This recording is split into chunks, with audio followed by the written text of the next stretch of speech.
I think it's ironical that you mentioned social media, which is also one of my focus points in terms of this conversation. I think it is a two-faced sword, which is now swinging only on the one side, the side of stress. I mean, for a fact, from my early days as a photographer, where Instagram was just very young, both Instagram and I were very young.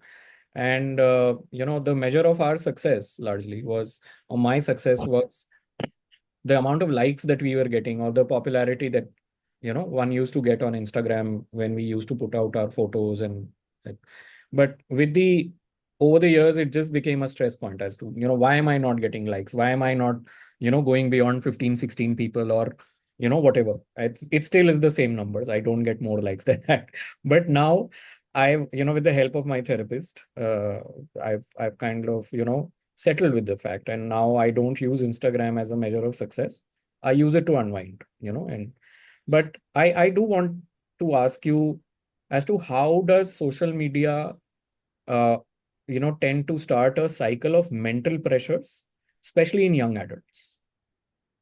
Yeah, this is we all know it, but perhaps we have not seen it in a light where in every home there is a teenager or a young adult, right? Uh, Screens are unlimited of all sizes. You move from a phone to a television, you move from your laptop where you are submitting an assignment to some other device like an iPad. It has only given them more exposure and more uh, the there is no capping. Initially parental locks were there, now they have access. More and more access has just made them go and check out things. So most young adults have FOMO. They have this constant urge to keep checking after every 1 minute if they have uploaded something, that if the number of likes have increased, like how you're saying, or are they receiving any validating comments. So a lot of their self-esteem depends and hinges on how they are being perceived by others.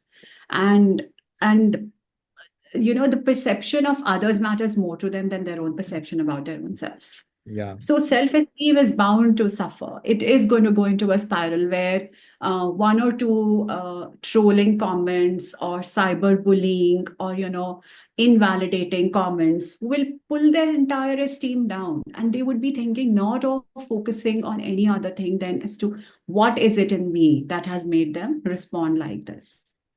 So social media is doing more damage than good because of the kind of content young adults are planning to put out there or consume.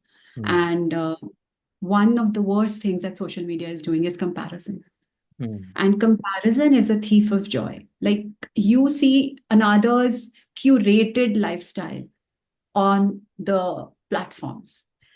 Instagram is reported as something that will pull down a person's body image and give anxiety.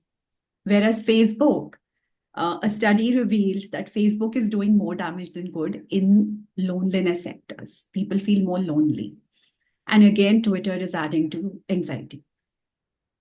Just a second.